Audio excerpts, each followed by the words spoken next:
Convocation Symposium because it is the 350th anniversary of Woodbridge. So you all had the opportunity to participate in walking tours, learning about Woodbridge history earlier this year, and build your research off of those topics. So we're really excited. I'd also like to point out, if you see the screens around the room, thanks to Mr. Sinaluka and Mr. Mitch for making it possible to have these here today. These have been moving around the township for people to learn about the history of Woodbridge, and also your trifolds that you created have added to that in your research and bringing that history here with us today. So thank you for doing that. It's a very special year, and we'd like to kick off with some scenes from our walking tour and history of Woodbridge connection.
With you guys, working with you for months. I know we're seeing the culmination today, but really it is months of work. So thanks to all of you and to your teachers. Can we have a round of applause for your awesome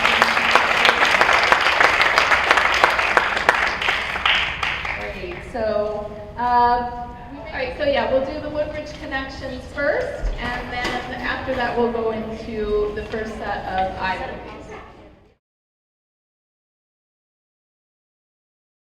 Hi, I'm Angelina. I'm Jonathan. I'm Phil. And I'm Julia. In our topic, we talked about humor, comedy, and the science behind it all. What we did is we covered multiple theories of laughter and how they're used throughout the media, through businesses, and by companies to kind of set the foundation and allow them to rise to the top. One of these companies was Rooster Teeth. Rooster Teeth is a comedy and entertainment company based in Austin, Texas, and has many divisions within it. One of its many gameplay divisions is Achievement Hunter. Achievement Hunter has over 1.6 million subscribers on YouTube and many more across all of their social media accounts. One of the main recurring hosts in Achievement Hunter is Michael Jones, who was born on July 24th, 1987. Michael Jones is a past Woodbridge resident and grew up right here in Port Reading, New Jersey. And that is how our topic of comedy ties into Woodbridge. Hello, I'm Kara. I'm Tara. And I'm Jessica. And our topic was cosmetic and medical testing on animals. To tie in Woodbridge history, we connected it to the medical aspect. So for those of you who didn't know, in 1917, Fred Albee, an orthopedic surgeon, opened up an army hospital right here in Colonia, New Jersey. Dr. Fred Albee was an orthopedic surgeon, which in case you didn't know means he worked with bones. It is very likely that the medicines that Dr. Albee used were tested on animals, because animal testing dates back to the time of Aristotle. Aristotle, who was a Greek philosopher a very long time ago, actually came up with the idea of performing experiments on animals and dissecting them to see how different materials would react with living things and living tissue. This is Rita. And this is Yaksha. And our topic was paranormal activity. We found some connections of paranormal activity relating to Woodbridge. In the first place is the Woodbridge Rescue Squad building. It was investigated on June 20th, 2004 and is home to 2 spirits. On 3 pictures that were taken, they all ended up being completely blank once developed. The European School of Dance was another building. There is a 40-minute guided haunted tour of Woodbridge to the community. In the hour, they shared the haunting and tragic past of Woodbridge, which takes place on October 20th every year. The last place is the Board of Education building, and after the Woodbridge train wreck, emergency responders were overwhelmed to all the bodies that were out there and they didn't have any place to house them. So all the people that were lined up were not necessarily dead, but it served as a triage and a morgue, and they all ended up dying at the end. These are all the buildings in Woodbridge that had sightings of paranormal figures.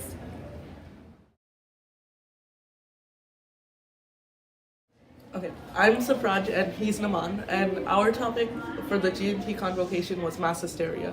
Through our research, we found many different cryptids, and one of them was aliens.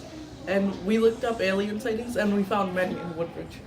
There are about 40 to 50 recently found, and they come in a wide variety of shapes, such as ovals, ellipses, circles, and even rectangles. However, they disappear. Many of the sightings say that some of the people saw the same UFOs but in different places, and the most interesting thing is that usually they just disappear after a few seconds, and then they reappear again. What they say with their stories is all of them are similar, but they're different at the same time, and it's really interesting how they connect and change. And all of this happens everywhere around, and also in Woodbridge. So Woodbridge relates to other places in alien sightings.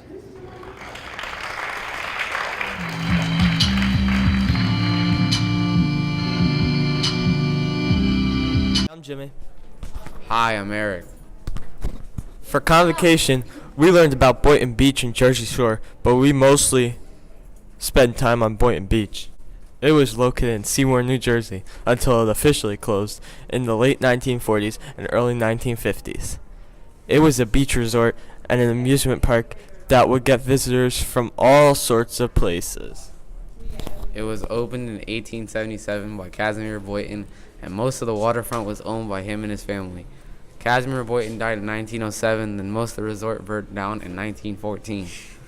The remaining parts of the resort were used until 1925, and after that it was only used as a beach, but without the resort and the amusement park.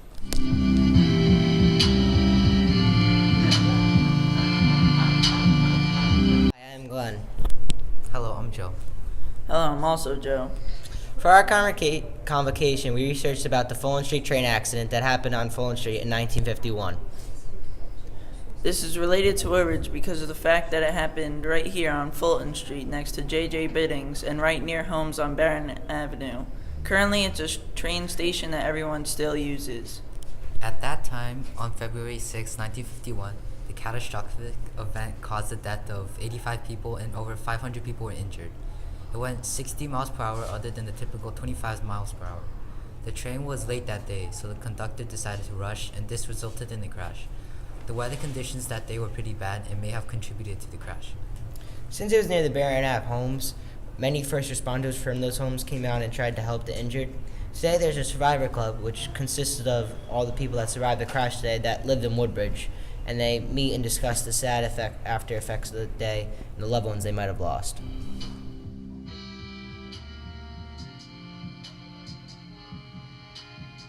Hi, I'm Chrysalia Jisoo. And I'm Christina McNish. And for the 350th anniversary of Woodbridge, we chose school history as the topic of our convocation project. Schools in our country go all the way back to the 1600s. The first school opened in 1635, and it was called the Boston Latin School. There are many important law cases that help form the education system we have today. One of them is the Plessy versus Ferguson case that upheld the constitutionality of the saying separate but equal. It basically means that segregation was okay if there was still some equality. There was also the Brown v. Board of Education case, which ruled the separate but equal phrase unconstitutional, but the schools were still very segregated. As well as helping the United States with the education system, these cases also help Woodbridge, which is why school history ties into the 350th anniversary. The first school teacher of Woodbridge was appointed in 1689. The various events that happened in the United States helped shape our school system and the 25 schools we have in the district. School history might not be as exciting as the other topics, but is an imperative part of what makes Woodbridge, Woodbridge.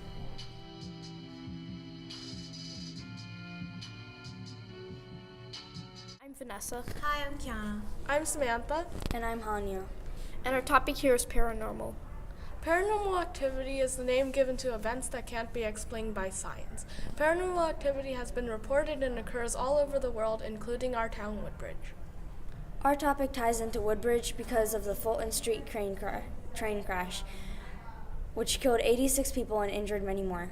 The bodies were brought to the closest buildings, for example, Ross Street Elementary School, the Board of Education building, and our school, Woodbridge Middle School. The ghosts of the train crash can still haunt Woodbridge today.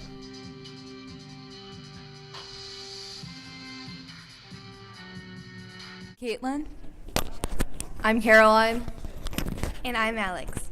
For Convocation, we learned about the U.S. prison system, specifically the East Jersey State Prison. The U.S. has the highest incarceration rate in the world, holding 25% of the world's prison population. Out of the 1,719 state prisons in the U.S., one of them is located here in Woodbridge Township.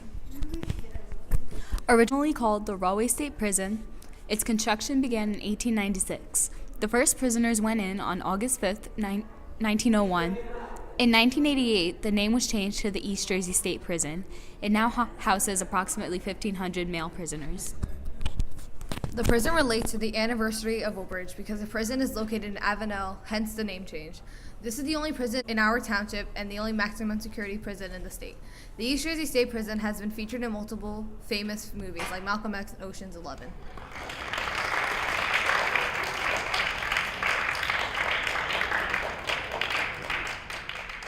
Hello viewers, my name is Samantha Ayers and I'm an 8th grader at Ford's Middle School. My research topic for Convocation was Irish and Italian immigration, specifically during the 1800s. How exactly does this topic tie into our township's 350th anniversary?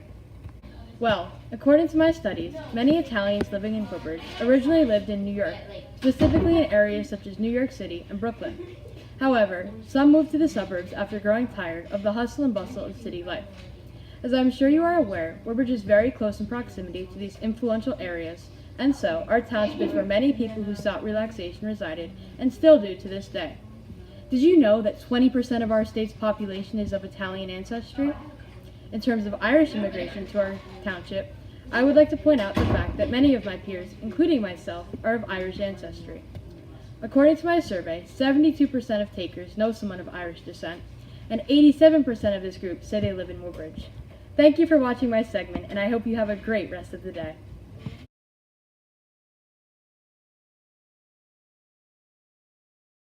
My name is Ari Shaw. I researched prison history. My topic relates to the 350th anniversary of Woodbridge Township because the East Jersey State Prison is in Avenel, Woodbridge Township. East Jersey State Prison was built in 1895 on a property known as Edgar Farm. It was known as the Rahway State Prison. It housed 193 men, and it was built, but now it houses more than 1,200 men. Its name got changed from Rahway State Prison to East Jersey State Prison in November 30th, 1988.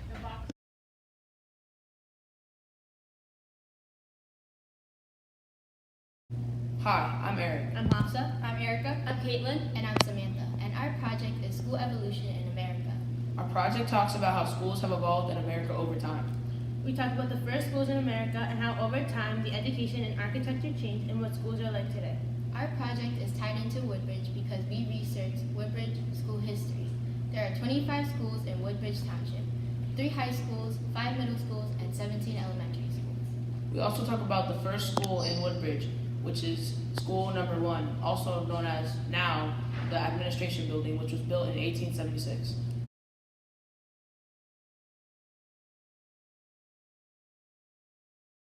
My name is Isabella. My name is Morgan. My name is Samantha, and for our project, we did the history of theater arts. Our project focused on 3 main aspects of theater: ancient theater, Shakespearean theater, and Broadway. But we also have theater right here in Woodbridge Township. One of the theater-related things that we have here in Woodbridge is a group called the Woodbridge Community Players. They do a lot of plays over the summer at our very own Woodbridge Middle School's auditorium. The theater is very historical, and there's even a superstition that a ghost named Cletus Jones lives there. Great job, guys, on the Woodbridge history connection.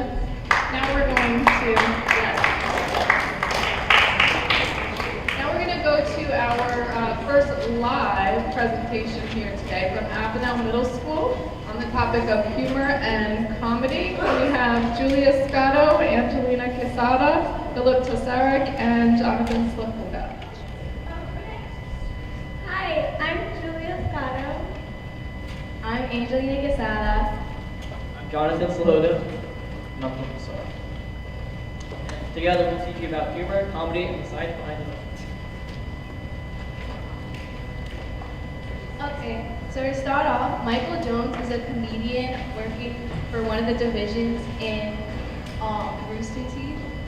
And basically he's one of the 6 recurring hosts of Achievement Hunters. And he was born July 24th, 1987, and he was born and raised in Woodbridge.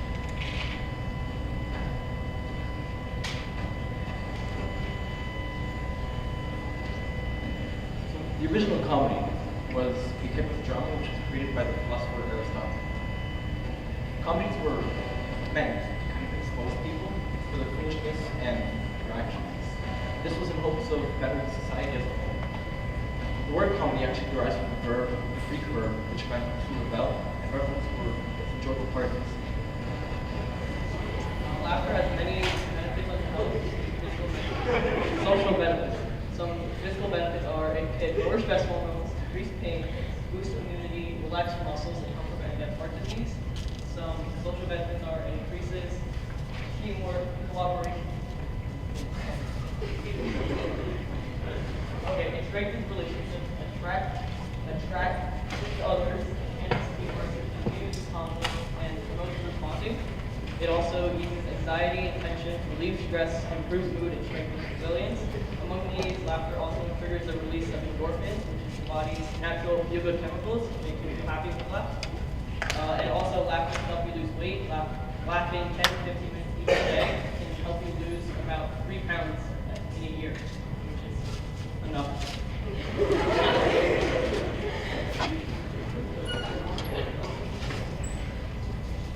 There are 4 theories of laughter. First is the superiority theory.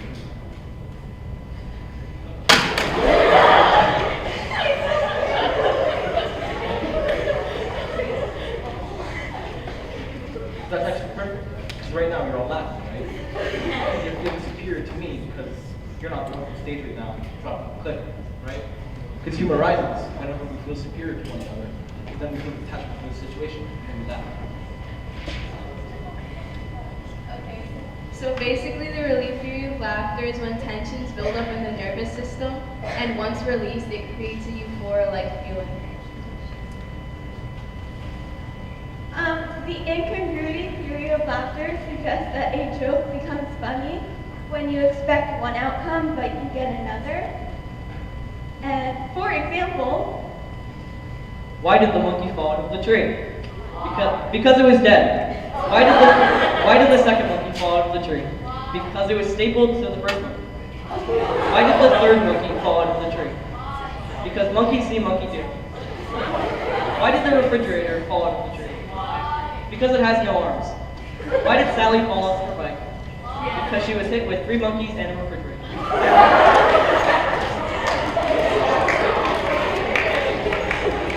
The last theory is the play theory. The play theory suggests that laughter was given to us through evolution as a form of social healing. So when the mood in a room is too gloomy and sad, the stroke lightens the mood.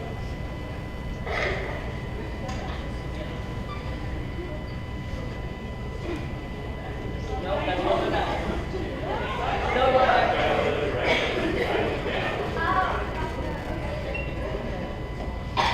Comedy is also accompanied in films, TV shows, plays, news, and journalism. In comedic journalism, which is most prevalent in modern late-night talk shows, the host uses satire and comedy, or commentary and comedy, and incorporates that into their reporting on events and politics. Some funny examples that you know of are Stephen Colbert, John Oliver, and Conan O'Brien. And so just like comedy is used throughout media and journalism, it's also used throughout business models and businesses. So, like I mentioned earlier, Mr. T built their entire foundation on comedy and is now a very successful business.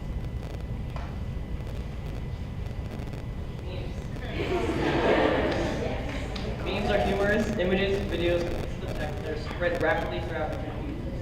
The first meme, I say meme very loosely here, was created in World War II by American soldiers. It's, we didn't have, okay, you'll see it later in iMovie. It's like a little guy on the wall, and it was created by American soldiers. The first internet meme, however, was created in the 1980s by this computer scientist guy. He created the sideways smiley emoticon, which everyone knows. And they really stayed stagnant after that. It's like late 90s, early 2000s when some other memes popped up. But memes started gaining traction around 2010, and they've been growing ever since. And they skyrocketed into mainstream media ever since then.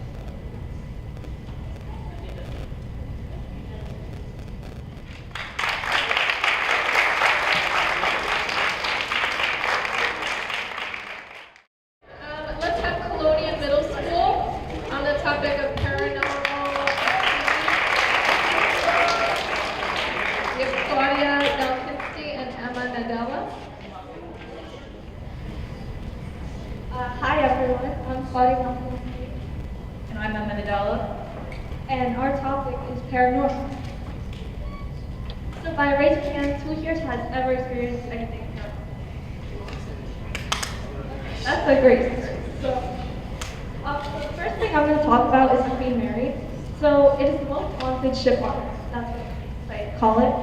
It was originally built in 1930 in Clydebank, Scotland, and is named after King George V's wife. And it was originally supposed to be named after his mother, Victoria, but they changed it last minute. On May 27, 1936, the ship departed from Southampton, England, and since then there have been over 49 recorded deaths and over 150 spirits from the ship. So, the most haunted room on the ship is room B340, where a man killed himself and then proceeded to kill a man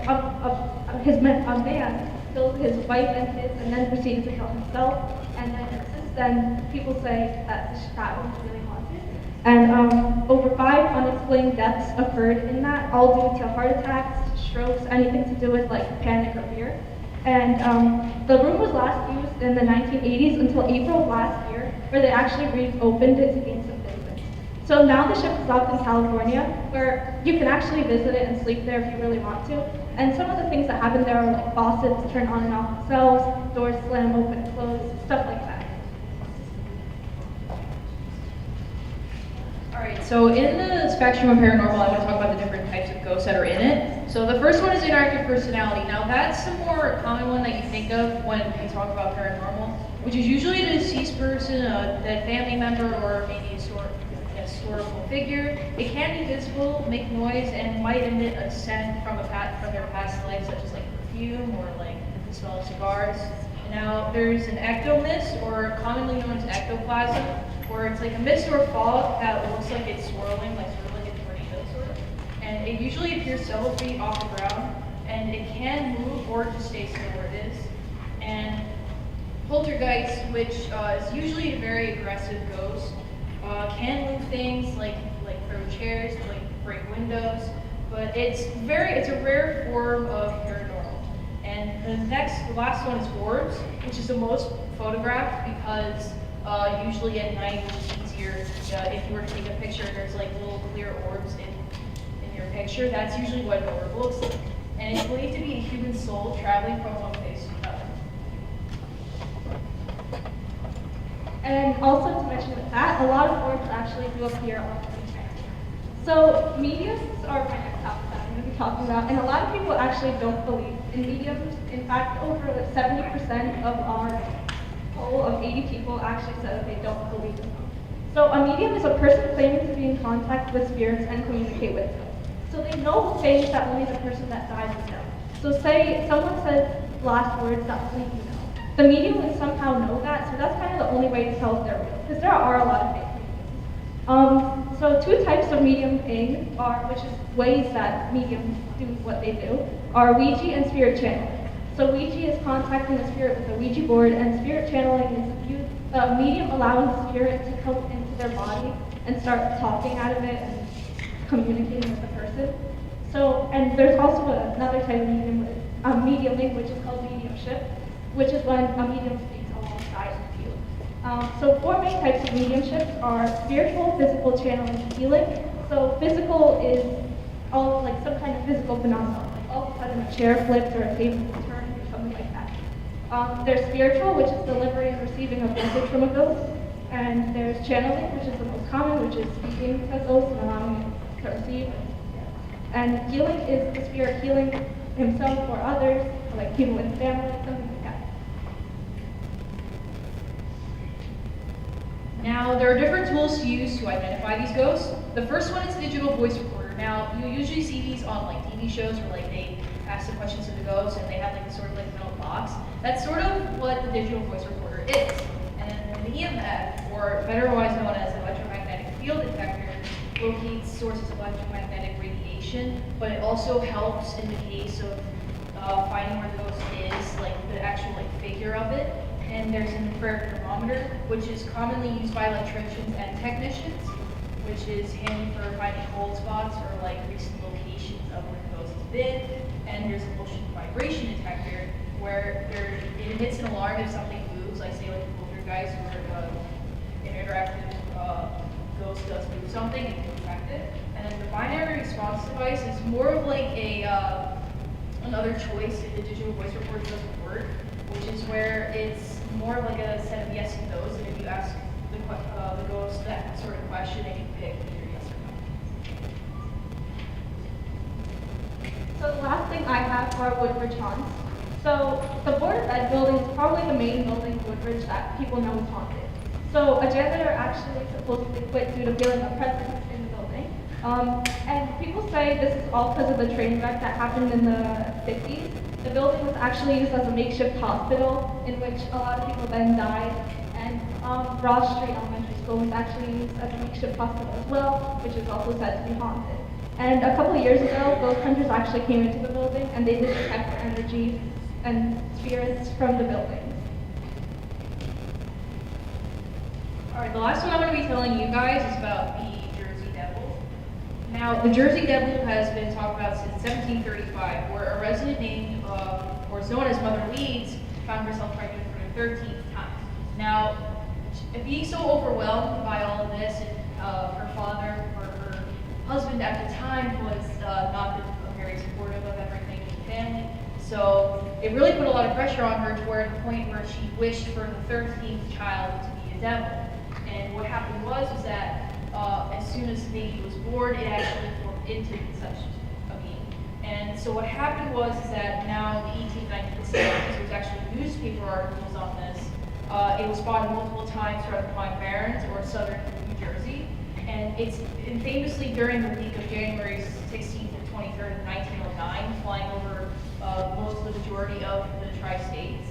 And it's usually portrayed by toys, t-shirts, or even a film, and most likely over the hockey team called New Jersey Devils. And members of the Lee family can still be found living in New Jersey today. That's it, guys.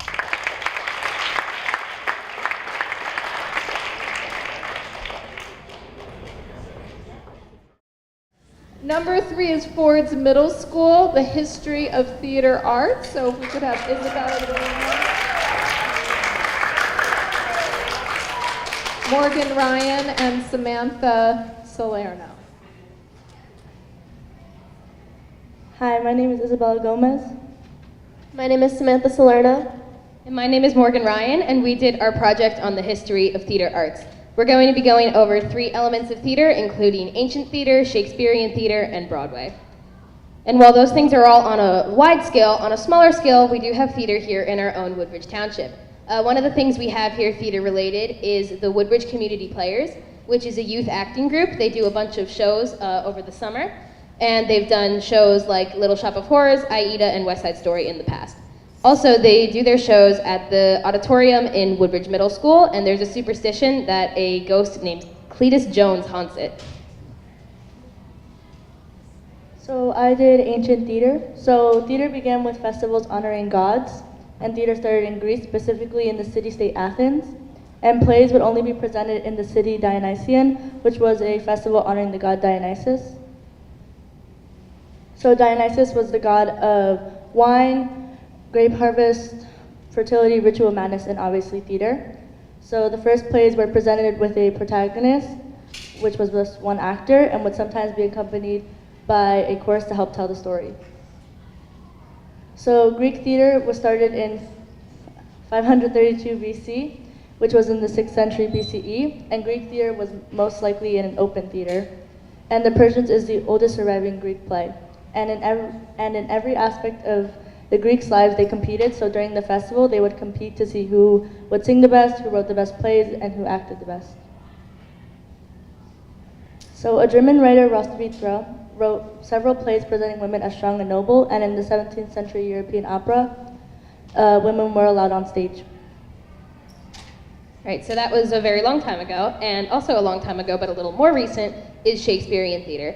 So Shakespeare was a 16th century English poet, actor, and playwright. He was known as the Bard of Avon.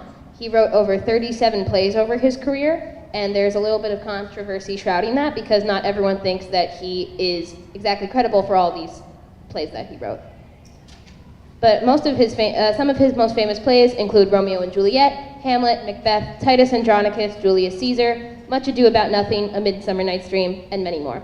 So in 2014, a musical actually came out on Broadway surrounding the idea that Shakespeare didn't write everything that he's credited with. So here to talk more about Broadway is Samantha. I'm sure we all know what Broadway is, but I don't think we all know how it started. So in the very beginning, the theater district attracted mostly middle and upper class in search of music, excitement, and romance, since that is what most shows offered, and they still offer the same thing. And in the 1900s, located on 13th Street, there was a theater called the Star Theater, and it's considered to be where the theater district basically originated. Broadway was on an incline, and it reached its prime after World War I ended. Historians tend to argue over how many theaters there were in New York at the time, but they all agree that they were very popular and many people attended the shows. The number of productions increased from 1917 to 1928 from 126 productions to 264 running productions. Now, with all aspects of life, there will be highs and lows. One of the lows of Broadway was the stock market crash of 1929. The output of productions was there were no productions being put out, and thespians were out of work. A thespian is an actor. And there was a creative period that followed that may have been caused by the Depression because it was said to have inspired emotions as well as creative works. In the 1940s, television became very popular, and it continued in the 1950s, and Broadway lost originality due to that fact. And by 1969, there would only be 36 theaters, and there were only 62 running productions. But after that, Broadway hit a high again, lasting throughout the 70s, 80s, and 90s, and it would become one of the main entertainment centers in New York.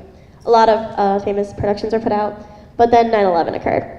And after that tragedy, people questioned if these shows would stay on the stage because of the increased fear in tourists. But the city helped Broadway by providing financial support, and they were able to get more popular. And they produced many popular shows that you may have heard of, such as Aladdin, Phantom of the Opera, Hamilton, and Cats. So that's just our presentation, and we hope you guys enjoyed. Thank you.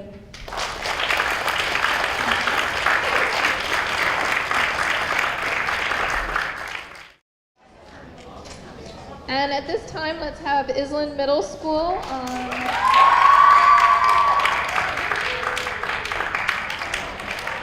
The topic of paranormal activity. And we have Rita Kadri and Yaksha Seth. Hey guys, so I'm Yaksha Seth. I'm Rita Kadri. And so we're going to start off by talking about our Woodbridge connections. So there's much paranormal activity in Woodbridge. So the first place would be the Woodbridge Rescue Squad building. The Woodbridge Rescue Squad building was...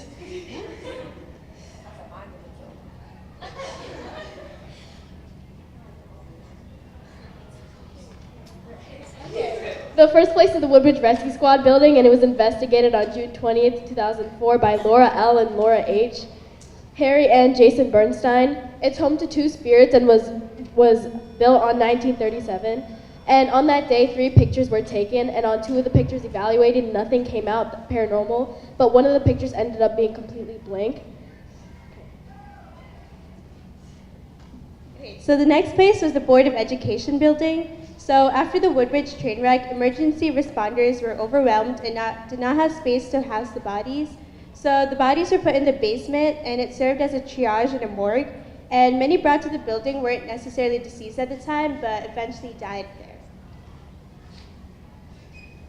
The last place is the European School of Dance, and there's a 40-minute haunted guided tour of Woodbridge to the community on October 20th every year, and in this tour they share the haunting and tragic past of Woodbridge every year.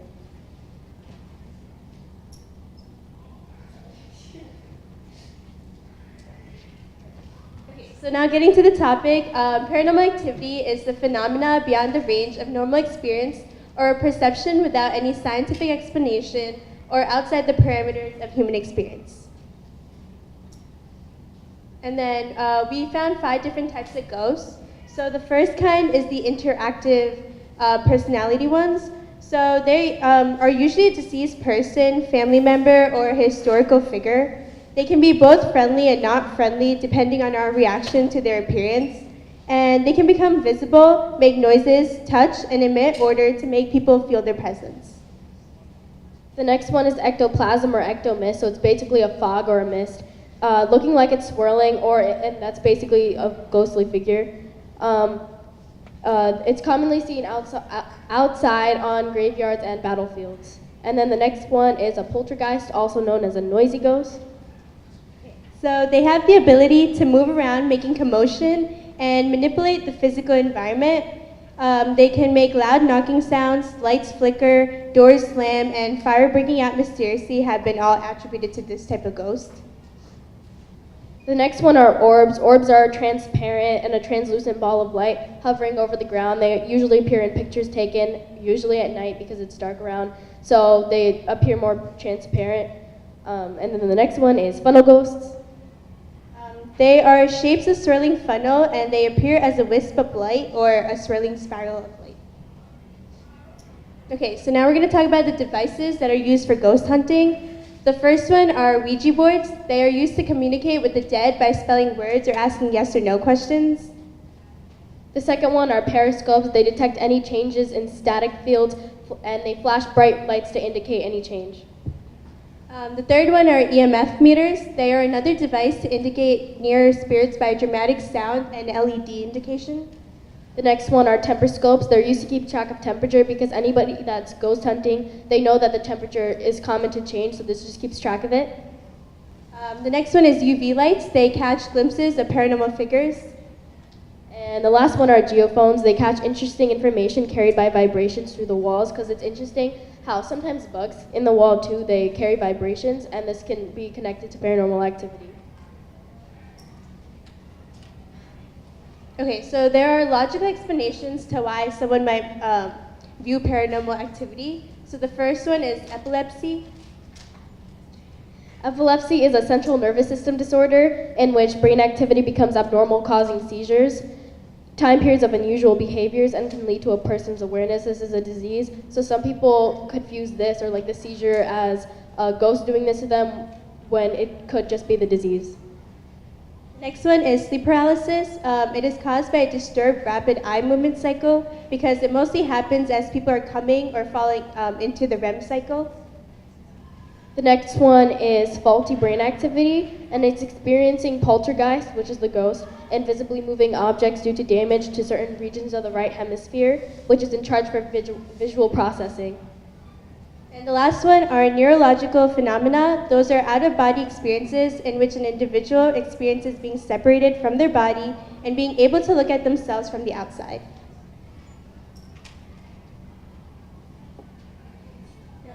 So why do some people experience it and not others?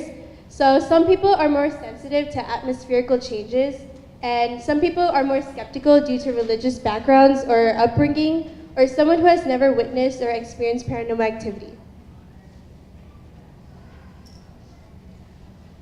Okay, so there's a bunch of popular TV shows and movies that portray paranormal activity. There's the movie Veronica, The Conjuring, The Exorcist, Annabelle, the Amityville Horror, and then popular TV shows that represent paranormal activity are Riverdale and Stranger Things.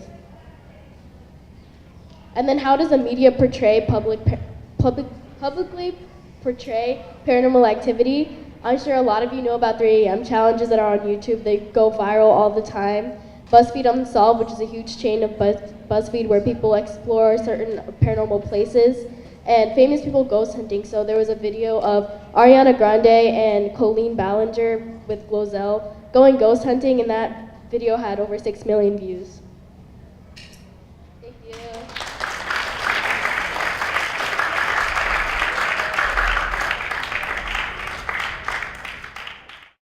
Our final live presentation today is from Woodbridge Middle School on school history, and we have Christina McNish and Crystalia Chusef. Okay, so hi, I'm Christina McNish. And I'm Crystalia. Today we're going to be presenting a timeline about school history. The first school was opened in 1635. It's called the Boston Latin School. It's the oldest existing public school that's still around to this day. Most schools in that time period were for white males only, and there were very little schools for females. In the early 1700s and 1800s, public schools weren't as common in the South, and the only education that children got came from private tutors that were paid for by wealthy parents, which meant that children who didn't have a lot of money didn't get a proper education. In 1790, the Pennsylvania State Constitution calls for free education for poor children only. This meant that a lot more opportunities for schooling for kids was open, but the rich people of the state were expected to pay for their own kids' education. In 1805, wealthy businessmen united together to form the New York Public School Society to provide education for children who weren't as well off. They used the Lancastrian style of teaching, which is basically where there's one teacher attending to a room of hundreds of students. And they made that schooling system because they wanted to groom the students into becoming factory workers, because they gave obedience qualities that factory owners looked for in their workers. In the 18th century, common schools emerged. That meant there was one teacher in one room with children of all ages. To pay for these schools, parents either paid with money or they paid with providing housing to the teachers. In 1827, Massachusetts passed a law saying that all grades are open to everybody free of charge.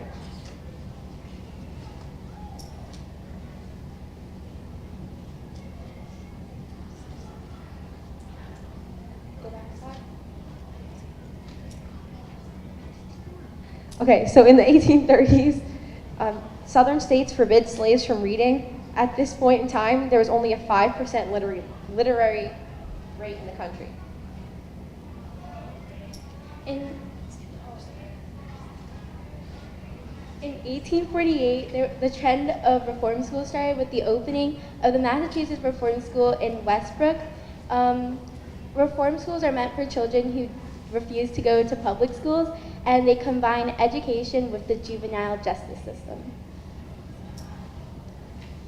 In 1865 through 1867, African Americans pushed for public education in the South.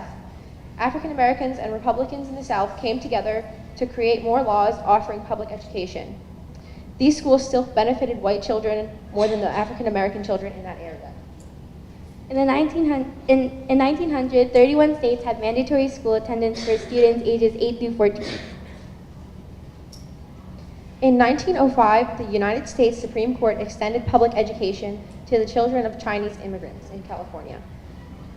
By 1918, every student in the United States had a requirement to attend at least elementary school. In 1930, the idea of a progressive education was founded. The founder of this movement was John Dewey, and he wanted children to reach their full potential in their experience in schools. In 1945, with World War II at an end, there were thousands of working class men that had served in the war but hadn't attended college yet. So the GI Bill of Rights gave away scholarships to these men, which is marked as the first time in U.S. history that they've done that. In the mid-19th century, academics were schools' main purposes. Back in the past, the main purpose of schools was religion and virtues. In 1954, there was the Brown v. Board of Education of Topeka case, which was part of the movement to create equal schooling for students of all races. This overturned the ruling of the Plessy v. Ferguson case, and even though this case happened, the schools were still segregated. In the 1960s, the United States had a racially segregated system of schools, despite the Brown versus Board of Education case. In the late 1970s is when segregation in schools was finally eliminated. In the Ocean Hills, Brownville area of New York City in 1968, African American parents and Caucasian teachers rallied together to protest over the issue of community control of the schools. This led to all the teachers going on a strike, which led to the closing of all public schools. While the public schools were closed, they had to issue freedom schools so that students could still get their proper education. Freedom schools were temporary schools that were held in any available space. In 1974, the Milliken versus Bradley case took place. This was a case to end segregation in school busing. The case led to segregation of schools once more, and the white children went to school in the suburbs while the black children went to school in the cities. In 1994, Proposition 187 was passed in California, which left children of undocumented immigrants unable to attend public schools. Federal courts viewed this proposition and labeled it unconstitutional, but it couldn't stop the feeling of anti-immigrants from spreading throughout the country. And finally, in 2001, the United States established the No Child Left Behind Act, and now it's replaced with the Every Student Succeeds Act. This means that the children get a fulfilling college education. And that's it.